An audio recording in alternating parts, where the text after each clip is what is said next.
আলোচিত ইসলামী বক্তা মুফতি গিয়াস উদ্দিন আত-তাহেরীকে গ্রেফতার করতে গিয়ে হামলার শিকার হয় পুলিশ।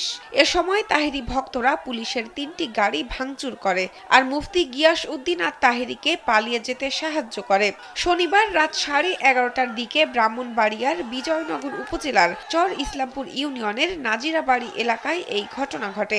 নাজিরাবাড়ি গ্রামে আয়োজিত মাহফিলে গিয়াস উদ্দিন আত-তাহেরী উপস্থিত হওয়ার কারণে সেখানে বিজয়নগর থানা পুলিশের প্রতিনিধি দল উপস্থিত হয়। পুলিশের উপস্থিতিতেই উত্তপ্ত হয়ে ওঠে মাহফিল।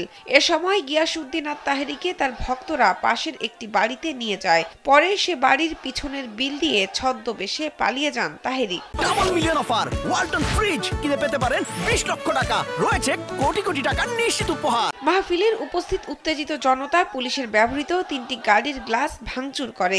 এই ঘটনায় এসআই ফারুক আহমেদ, এএসআই প্রদীপ দাস সহ 6 জন পুলিশ আহত হয়েছেন। পুলিশের গাড়ি ভাঙচুর, পুলিশের কাজে বাধা ও পরিবেশ অস্থিতিশীল করার অপরাধে 6 জনকে গ্রেফতার করা হয়েছে। বিজয়নগর থানার ভারপ্রাপ্ত কর্মকর্তা মোহাম্মদ রওশন আলী জানান, পুলিশের কাজে বাধা ও পরিবেশ অস্থিতিশীল করার অপরাধে 6 জনকে গ্রেফতার করা হয়েছে।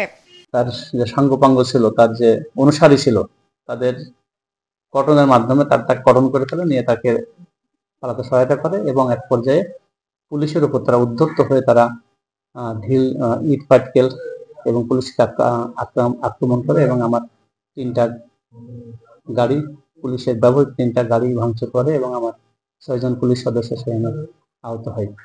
এই বিষয়ে আইনগত ব্যবস্থা প্রক্রিয়াধীন আছে। আমরা ঘটনাস্থল থেকে আমরা 6 জনকে অ্যারেস্ট করেছি এবং আইনগত ব্যবস্থা গ্রহণের প্রক্রিয়াধীন আছে।